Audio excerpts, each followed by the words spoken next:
অর্থ জানার দরকার আছে না নাই? আমি সবসময় বলি প্রিয় ভাইরা, কোরআনের অর্থ পড়ুন, মাতৃভাষায় কোরআনকে বুঝুন। এই যে মোবাইলের ভেতরে এখন অ্যাপস পাওয়া যায়, এটাকে বলে স্মার্টফোন। কি ফোন?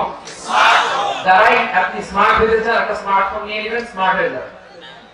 এটা আপনাকে স্মার্ট বানাবে। সবকিছু এটার ভেতরে থাকে, সব পাওয়া যায়। এখানে আপনি কোরআন নিয়ে পড়তে পারবেন, কোরআনে আল্লাহ কি বলেছে। তো অর্থ বললে আপনার হৃদয়ে লাগবে। আমরা তারাবির নামাজ পড়ি 20 রাকাত, ঠিক কি না? কত আযাবের আয়াত যায়, কত জান্নাতের সুন্দর বর্ণনা চলে যায়, কিন্তু যিনি পড়ায় উনিও কাঁদে না, আমরাও কাঁদি না, ঠিক কি না? ওনারও পছন্দ দাঁড়ায় না, আমাদেরও পছন্দ দাঁড়ায় না। But আরব বিশ্বে when they recite they got their goosebumps. তারা যখন কোরআন তেলাওয়াত করে ওদের গায়ের পশমগুলো দাঁড়িয়ে যায়। শেখ আব্দুর রহমান সুদাই যখন তেলাওয়াত করে পিছনে মুসল্লিরা কাঁদে। আমি গত বছর হজে ওনার পেছনে নামাজ পড়ছিলাম, উনি সূরা কুরাইশ পড়ছে, উনি পড়ছেন ফালিয়াবুদু রাব্ব হাযাল বাইত। এই কথা বলে উনি কাঁদতে শুরু করলো, আমরাও কাঁদতে শুরু করলাম। কারণ এই আয়াতের অর্থ হচ্ছে ফালিয়াবুদু লিইলাফি কুরাইশ লিইলাফিহিম রিহলাতাশ শিতা'i ওয়াস সাইফ। ও কুরাইশি ব্যবসায়ীরা, শীত গ্রীষ্মে তোমরা ব্যবসা করো, কিন্তু ফালিয়াবুদু রাব্ব হাযাল বাইত, এই ঘরের রবের ইবাদত করো। ওই ঘরটা কিন্তু সামনে। শেখ আব্দুর রহমান সুদাই যখন ইমামতি করতেছে তখন ওই আল্লাহর ঘরটার সামনে আছে না নাই? আপনারা টিভিতে দেখেন নাই? কাবাগরের সামনে কিন্তু নামাজটা পড়ে। তো ওই আয়াতের অর্থ ছিল এই ঘরের রবের ইবাদত করবা, তাহলে রিজিকের ব্যবস্থা করবে কে? আল্লাহ। ওই ঘরের সামনে দাঁড়িয়ে উনি ইমাম, চোখের পানি ধরে রাখতে পারে? ধরে রাখা সম্ভব নয়, কারণ অর্থ বুঝি। আমরা আজীবন পড়ি সুবহান রাব্বিয়াল আ'লা, এর অর্থটা যদি কেউ জানে না, ঠিক না? চোখ দিয়ে পানি নামবে কেমনে? চাইনিজ ভাষা আমাদের কাছে যেরকম, কোরআনের তেলাওয়াত আমাদের কাছে অনেকটা এরকম। চাইনিজ ভাষার অর্থ জানি না, কোরআনের আয়াতের অর্থ জানি না, কিন্তু এই কথা বলে কি আল্লাহ আমাদেরকে ছাড়বে? No excuse will be granted that day. সেদিন আল্লাহ কোনো এক্সকিউজ গ্রহণ করবে না। অনেক হিন্দু মুসলমান হয়, এরপরে তারা কোরআন বোঝে, আল্লাহ বলবে হিন্দু হয়ে পারলো, তুই পারলি না কেন? ধরে বলেন ঠিক কিনা? এজন্য অর্থ বোঝার চেষ্টা করতে হবে। তাহলে আলোচনার যে জায়গায় আমরা এসেছিলাম, কথা বলছিলাম, আল্লাহ বলেছেন ইসলামকে তোমাদের ধর্ম মনোনীত করে আমি আল্লাহ খুশি। আমরাও বলে দিলাম আল্লাহ তুমি যদি ইসলাম দিয়ে খুশি, আমরাও ইসলাম পেয়ে খুশি। করে বলেন ঠিক কিনা? আমরা সব জায়গায় ইসলাম মানতে চাই। যতক্ষণ দেহে প্রাণ আছে ততক্ষণ পর্যন্ত ইসলামকে মানতে চাই, সব জায়গায় মানতে চাই। ইসলামকে আমাদের জীবনের আদর্শ বানাতে চাই, ঠিক কিনা? সাইয়েদনা ওমর ফারুক বলতেন নাহনু কওমুন আ'আযানাল্লাহু বিল ইসলাম। আমরা তো এমন জাতি যে জাতিকে আল্লাহ তাআলা ইসলাম দিয়ে সম্মানিত করেছে। ফাইন ইত্তাকাইনাল ইজ্জাতা বিগাইরিহি আদাল্লানাল্লাহ। ইসলাম রেখে দিয়ে কেউ যদি অন্য কোথাও সম্মান তালাশ করে, তাকে অপদস্থ করে ছাড়বে কে? আল্লাহ। এজন্য আমাদের সম্মান কোথায়? আমরা মুসলমান, এটা বলতে কি আপনাদের লজ্জা লাগে? পৃথিবীর যে কোনো দেশে যাই, হিন্দুদের রাজ্যে যাই, বৌদ্ধদের রাজ্যে যাই, যে কোনো ইমিগ্রেশনে দাঁড়াই না কেন, চিৎকার করে বলবো আমি মুসলমান। ধরে বল ঠিক কিনা? We are proud of Islam.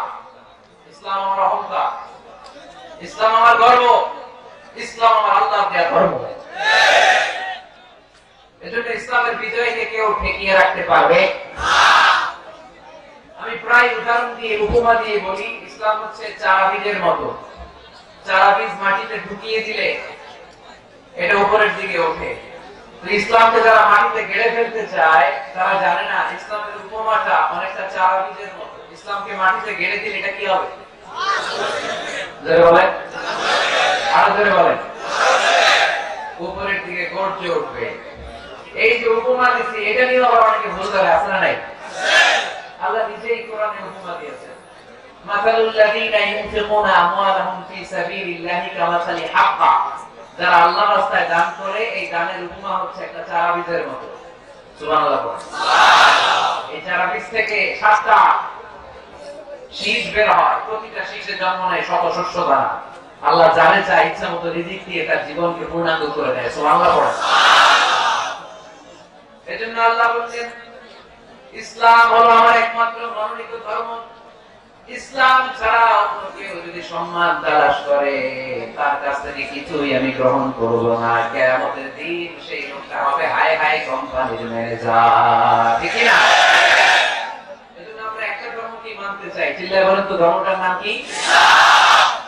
ইসলাম ছাড়া অন্য কিছু মানি না। ইসলাম ছাড়া অন্য কিছু মানি না, মানব না। বিষ্ণু ঈসা ইসলাম বলেছেন এই ইসলামের বিজয়কে কেউ ঠেকিয়ে রাখতে পারবে না। তার কারণ ইন্নাল্লাহা যাওয়ালি আল আরদা, নিশ্চয়ই আল্লাহ তাআলা এই জমিনটাকে আমার জন্য সংকুচিত করে ছোট করে দেখিয়েছেন। ফারাইতু মাশারিকাহা ওয়া মাগারিবাহা, আমি এই পৃথিবীর ডানে বাঁয়ে সামনে পেছনে সবটা দেখেছি। আর আমার চোখ যতদূর পৃথিবী দেখেছে ততদূর জায়গায় আল্লাহ আল্লাহু আকবারের ধ্বনিকে পৌঁছে দিবে। তাই এই ইসলামের বিজয়কে কেউ থামাতে পারবে না। গোটা বিশ্বব্যাপী আজ ইসলামের জয় জয়কার। কালিমা পড়ে অন্যান্য ধর্মের লোকেরা আজ মুসলমান হয়ে যাচ্ছে, ঠিক কিনা? আমাদের তাফসীর মাহফিলগুলোতেও অনেক হিন্দু ভাইরা কালিমা পড়ে মুসলমান হয়, আপনারা শুনছেন? আলহামদুলিল্লাহ করবেন না? গোটা বিশ্বের সবচেয়ে নির্যাতিত ধর্মের নাম হচ্ছে ইসলাম। সবচেয়ে নিষ্পেষিত, খালি মাইর খায়। ফিলিস্তিনে মাইর খায় কারা?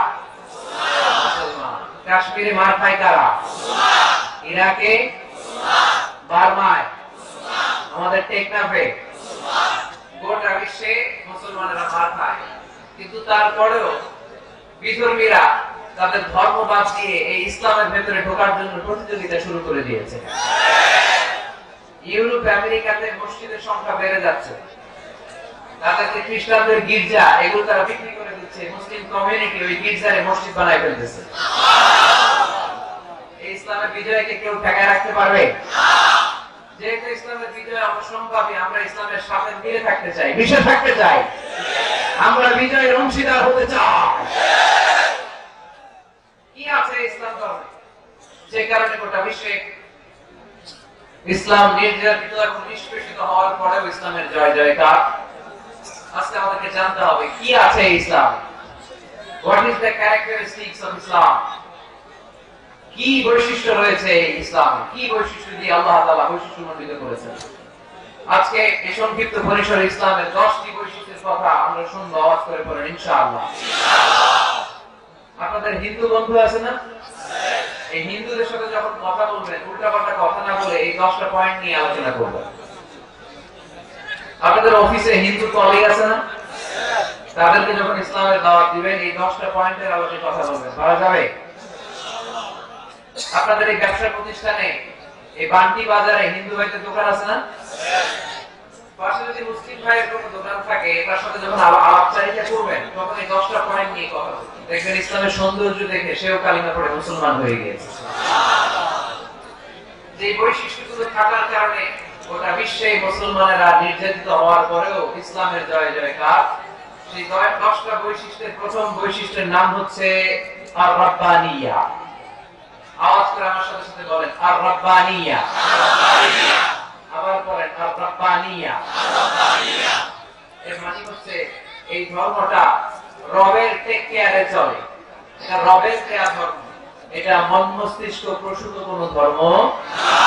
পৃথিবীর অনেক ধর্ম আছে মানুষের বানানো, ইচ্ছে মতো ধর্মগ্রন্থের মধ্যে যা মনে চায় লিখে দিচ্ছে, এরকম ধর্মগ্রন্থ আছে না নাই?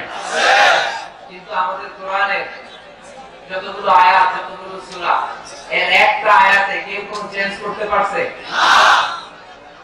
কোরআনের একটা শব্দে কেউ কোন পরিবর্তন ঘটাতে পেরেছে না। একটা নোক্তার মধ্যে চেঞ্জ করতে পারছে না।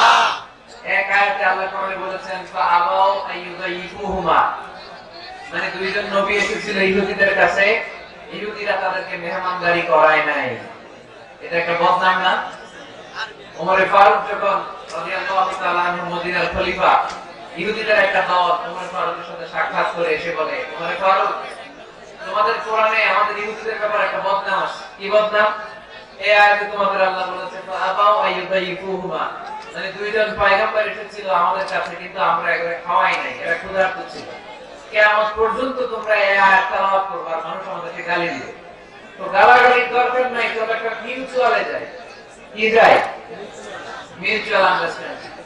বেশি কিছু করা লাগবে না। এই ফাআবাউ আইয়ুযাইফুহুমা আবার যে বায়ের নোক্তাটা এইটা সরাই দিয়ে তুমি উপরে দুইটা নোক্তা দিয়ে বারে তা বানাই দিবা, তাহলে অর্থ হবে আতাও আইয়ুদাইফুমা, মানে দুই নবী আসছে আর চেঞ্জ করা লাগবে। তো ইবতুদা এরকম মহা খুশি আজকে আমাদের মিশন কমপ্লিট। ওমরের ফারুক ঘরের ভিতরে ঢুকে একটা তলোয়ার নিয়ে আসছে, তাই কার কার লাগবে এদিকে সব দিছে দৌড়।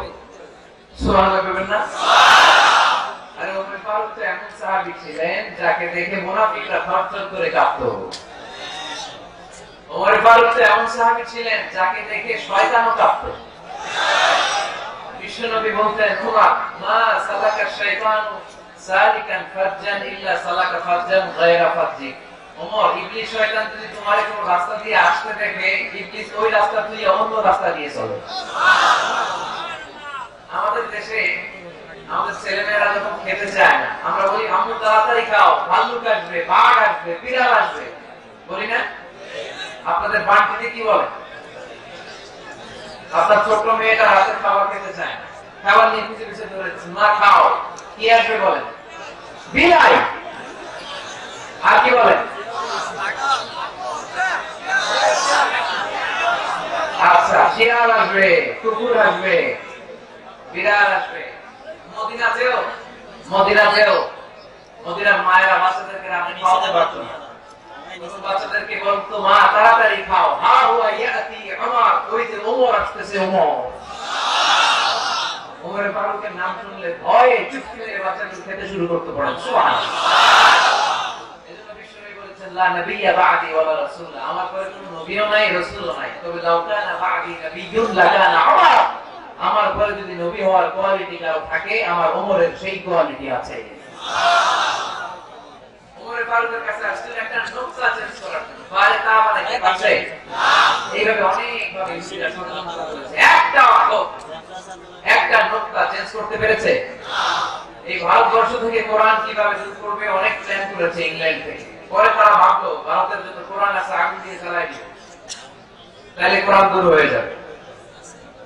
পরে তাদের আরেক কমিটি রিপোর্ট করলো, না আমরা এসে অডিট করে দেখলাম এরা শুধু কাগজেই কোরআন লিখে রাখে না, এদের হেফজখানাগুলোতে বাচ্চারা মাথা ঢুলতে ঢুলতে কোরআন পড়ে পড়ে সিনার ভিতরে ঢুকায় রাখে। যদি আগুন লেগে ধ্বংস হয়ে যায়, ধ্বংস হয়ে যায়, যদি আগুন লেগে যায় পুড়ে যায় পৃথিবীর সব বইয়ের দোকান, বিশ্ব থেকে হারাবে না পবিত্র কোরআন, বিশ্ব থেকে হারাবে না পবিত্র কোরআন। আগুন জ্বালিয়ে দিয়ে কোরআনকে শেষ করা যাবে? কোরআনকে গালি দিয়ে কোরআনকে থামানো যাবে? কোরআনের মাহফিল বন্ধ করে কোরআনের আওয়াজকে স্তব্ধ করা যাবে? পৃথিবীর কোন অপশক্তি কোরআনের কিছুই করতে পারবে না। চিল্লায় বলেন ঠিক কিনা? এজন্য আমরা কোরআনের সাথে থাকতে চাই, ইসলামের বিজয়ের অংশীদার হতে চাই। চিল্লায় বলেন ঠিক কিনা?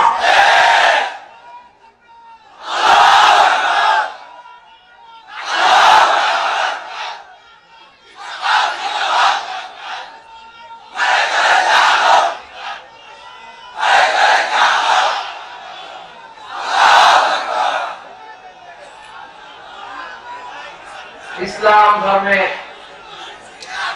প্রথম বৈশিষ্ট্যের নাম হচ্ছে আর-রাব্বানিয়া, মানে হচ্ছে এটা রবের দেয়া ধর্ম। ইসলামটা দিয়েছে কে? আল্লাহ। এটা কি সত্য ধর্ম না মিথ্যা ধর্ম? কার দেয়া ধর্ম? ওয়াল্লাযী আরসালা রাসূলাহু বিল হুদা ওয়া দীনিল হক লিইয়ুযহিরাহু আলাদ দীনি কুল্লিহি ওয়ালাউ কারিহাল মুশরিকুন। তিনি এমন সত্তা যিনি তার নবীকে সত্য ধর্ম দিয়ে পাঠিয়েছেন, হেদায়েত দিয়ে পাঠিয়েছেন। মুশরিকরা কোরআনকে ইসলামকে যতই না অপছন্দ করে, ইসলামের আওয়াজকে কেউ থামাতে পারবে না। ইসলামের প্রথম বৈশিষ্ট্য হলো রাব্বানিয়া, এটা রবের দেয়া ধর্ম, এটা মন মস্তিষ্ক প্রসূত কোনো ধর্ম নয়। এই ধর্মের সবকিছু রব কেন্দ্রিক। রব সেন্টার, রবের টেক কেয়ারে চলে। সব জায়গায় রবের নাম আছে না নাই? আমরা যখন বলি আল্লাহ দুনিয়ার কল্যাণ চাই, আখিরাতের কল্যাণ চাই, আগুনের শাস্তি থেকে তোমার কাছে পানা চাই, তখন আমরা রবের নাম নেই। আমরা পড়ি রব্বানা আতিনা ফিদ দুনিয়া হাসানাতাও ওয়া ফিল আখিরাতি হাসানাতাও ওয়া কিনা আযাবান নার। সুবহানাল্লাহ। এই দোয়াটা করি কোন শব্দ দিয়ে করি? রব্বানা। কি বলি? মানে আমাদের রব। সব জায়গায় রবের নাম আছে না নাই? আবার যখন ভুল হয়ে যায়, অন্যায় হয়ে যায়, পাপ হয়ে যায়, তখন যে দোয়াটা করি ওই দোয়ার শুরুতে রবের নাম আছে না নাই? তখন আমরা পড়ি পড়েন রব্বানা যালামনা আনফুসানা ওয়া ইন লাম তাগফির লানা ওয়া তারহামনা লানাকুনান্না মিনাল খাসিরিন। ও আমাদের রব, জুলুম করেছি, অন্যায় করেছি, পাপ করেছি, তুমি যদি মাফ না করো আমরা তো ক্ষতিগ্রস্তদের মধ্যে শামিল হয়ে যাব। ঠিক কি না? কারণ এই দোয়া আগে কার নাম? বলেন রবের নাম। কার নাম? আবার কবরের প্রথম প্রশ্নে রবের নাম আছে না নাই? জিজ্ঞেস করা হবে মার রব, উত্তর রবের নাম কি? আমরা উত্তরে কি বলবো? আমাদের রব এই রব্বিয়া মাসা দমে দমে তুম মনে তারি রব, আল্লাহ আমাদের রব। তার মানে সব জায়গায় রবের নাম আছে না নাই? যখন রুকু দেই, রুকু এখানে কি করি? সুবহানা রাব্বিয়াল আযীম। যখন সিজদায় যাই তখন কি করি? সুবহানা রাব্বিয়াল আ'লা। তার মানে এই ধর্মের কেন্দ্র হচ্ছে রবকে কেন্দ্র করে এই ধর্ম প্রতিষ্ঠিত। রবের দেয়া ধর্ম, রবের টেক কেয়ারে চলে। এইজন্য এই ধর্মের বৈশিষ্ট্যের নাম হচ্ছে রব্বানিয়া। আওয়াজ করে বলো মুসলমান, এই ধর্মের বৈশিষ্ট্যের নাম কি? রব্বানিয়া। এই তো মুখস্থ হয়ে গেছে। ক্লাসের মতো হয়েছে না এটা? প্রাইমারি ক্লাসে পড়ে না ক খ গ, সবাই বলে ক খ গ। এরকম আওয়াজ করে বললে মুখস্থ করে দিবে কে? আল্লাহ। তাহলে হিন্দু ভাইদের যখন দাওয়াত দিব, বলবো ভাই আমরা এত কিছু পূজা করি না, আমরা হিন্দু ধর্মের প্রতি শ্রদ্ধাশীল, কোন ধর্মকে নিয়ে আমরা কোন কটূক্তি কখনো করি না। তুমি চিন্তার জন্য মাঝে মাঝে কিছু যৌক্তিক কথা আমরা ছুড়ে দেই, ঠিক কি না? আমরা তাদেরকে বলি যে আমরা এত খোদার ইবাদত করতে পারবো না, একজনের ইবাদত করে বুঝাই না, ঠিক কি না? এইভাবে যুক্তির আলোকে আমরা বুঝাই আমাদের ধর্মটা একজন রবকে কেন্দ্র করে। এজন্য ইসলাম ধর্মের প্রথম বৈশিষ্ট্যের নাম আর-রাব্বানিয়া। কি নাম? আর-রাব্বানিয়া। মাশাআল্লাহ। দুই নাম্বার বৈশিষ্ট্যের নাম হচ্ছে আল-ইনসানিয়া। সবাই বলেন দুই নাম্বার বৈশিষ্ট্যের নাম আল-ইনসানিয়া। আবার বলেন আল-ইনসানিয়া। সবাই জোরে বলেন আল-ইনসানিয়া। এর মানে হচ্ছে মানবতার ধর্ম। এটা ইসলাম কিসের ধর্ম? মানবতার ধর্ম। হিউম্যানিটেরিয়ান রিলিজিয়ন, মানবতার ধর্ম। মানুষকে ইসলাম সবচেয়ে গুরুত্ব দেয়। মানুষকে ইসলামে বলা হয় আশরাফুল মাখলুকাত, সব মাখলুকাতের মধ্যে মানুষ সেরা, ঠিক কি না? এমনকি আল্লাহ আমাদেরকে এত মর্যাদা দিয়েছে, ইসলাম ধর্ম গ্রহণ করার ক্ষেত্রে আল্লাহ কোনো জোর জবরদস্তি করে নাই। লা ইকরাহা ফিদ্দীন, জিস দ্বীনের ভিতরে জোর জবরদস্তি আছে না। আপনি চাইলে হিন্দুদের মন্দির ভাঙতে পারবেন না, তাদেরকে জোর করে ধর্মান্তরিত করতে পারবেন না, কারণ সে তো মানুষ, সবার উপরে মানুষ সত্য, তাহার উপরে নাই। সব মাখলুকাতের মধ্যে থেকে মানুষের মর্যাদা সবচেয়ে বেশি। আল্লাহ আমাদেরকে ফ্রি উইল দিয়েছে, স্বেচ্ছায় স্বাধীনভাবে আমরা সব করতে পারি। ফামান শাআ ফালইউমিন ওয়া মান শাআ ফালইয়াকফুর। চাইলে মুসলমান হইতে পারে, আবার কাফের হইতে পারে। The decision is yours, সিদ্ধান্ত তোমার। তবে মুসলিম হলে জান্নাতে থাকবা, আর কাফির হলে জাহান্নামে পূর্বা ধরে, ঠিক কি না? কিন্তু জোর করে ঢুকাইছে আপনার ইসলামে না, কারণ এটা মানবতার ধর্ম, এটা মানবতার কথা বলে। ইসলাম সবাইকে মানুষ হিসেবে কনসিডার করে। বিষ্ণু ইসলাম একবার একটা লাশ দেখে সাহাবীদের সাথে বসা, বিষ্ণু হুট করে দাঁড়িয়ে গেলেন। কি করলেন? সাহাবারা বললেন ইয়া রাসূলুল্লাহ ইন্নাহু ইয়াহুদি, এটা তো ইহুদির লাশ। আপনি দাঁড়ালেন যে? এটা কার লাশ? আপনি দাঁড়ালেন কেন? বিষ্ণু বললেন আওয়ালাইসা নাফসান, এটা কি মানুষ না? ইহুদি কি মানুষ না? আরে আমি তো ইহুদি, খ্রিস্টান, মুসলিম ওগুলো দেখা দাঁড়াই নাই। আমার দু চোখে আমি কনসিডার করেছি this is the human being, so I need to salute হিম। এটা মানুষ, এটা মানব। আমি মানব জাতিকে দাঁড়িয়ে স্যালিউট করেছি, চিল্লায় বলো ঠিক কি না? বিশ্বনবী দুচোখ দিয়ে মানুষ দেখতেন, আস্তিক নাস্তিক দেখতেন না, কাফির মুশরিক দেখতেন না। বিশ্বনবী কনসিডার করতেন this is a human being, এটা একটা মানুষ। আমরা এখন কাউকে মানুষ হিসেবে কনসিডার করার আগে এর কয়েক ভাগ করে ফেলি। পাগড়ি দেখলেই বলি এটা কোন পীরের মুরিদ, আছে না নাই? কি জামাত ইসলাম করে, নাকি চরমনাই করে, নাকি খেলাফত করে, না মজলিস করে, না আওয়ামী লীগ করে, না বিএনপি করে? এই যে আমরা ভাগাভাগি করি, প্রথমে তো কনসিডার করবেন he is a human being, সে হচ্ছে পৃথিবীর শ্রেষ্ঠতম মানুষ, আশরাফুল মাখলুকাত। কিন্তু এগুলো করার আগে আমরা খালি ভাগাভাগি, আমরা মানুষকে মানুষ হিসেবে কনসিডার করতে চাই না, ঠিক কিনা? ইসলাম আমাদেরকে শিখিয়েছে মানুষকে মানুষ হিসেবে কনসিডার করো। বিশ্বনবী ইহুদির লাশ দেখে দাঁড়ায়, আর আমরা মুসলমানরা কিলাকিলি করি। কথা বলেন। আমরা যখন বন্যা দুর্গত এলাকায় ত্রাণ নিয়ে যাই, যাই না? উত্তরবঙ্গে বন্যা, দক্ষিণাঞ্চলে বন্যা, আমরা যখন ত্রাণ নিয়ে যাই তখন কি খুঁজে খুঁজে মুসলমান ঘর কোনগুলো ওগুলোর ত্রাণের প্যাকেট দিব এভাবে দেই? কিভাবে দেই? সবাই দেয়, ঠিক কিনা? কারণ মানবতা যেখানে বিপন্ন, ইসলামের ত্রাণ সেখানে আছে না নাই? আমরা যখন মুসলিম অমুসলিম কাফের মুশরিক দেখি না, আমরা দেখি কারা বন্যা পীড়িত, কারা দুঃখ কষ্টে আছে, যারাই কষ্টে আছে তাদের জন্য আমাদের হেল্পিং হ্যান্ড আমরা এক্সপ্যান্ড করে দিব, আমাদের সাহায্যের হাত তাদের কাছে পৌঁছে যাবে, যেরকম, ঠিক কিনা? এটা বলে হিউম্যানিটেরিয়ান রিলিজিয়ন। ইসলামকে বুঝে নেন, ইসলামের সৌন্দর্যটা শিখে নেন, কাদা সরাসরি আর করেন না। কত সুন্দর ধর্ম আল্লাহ আমাদেরকে উপহার দিলেন, আর এই ধর্মটারে আমরা কুৎসিত করতে করতে, কালো করতে করতে শেষ করে দিয়েছি। এজন্য অমুসলিমরা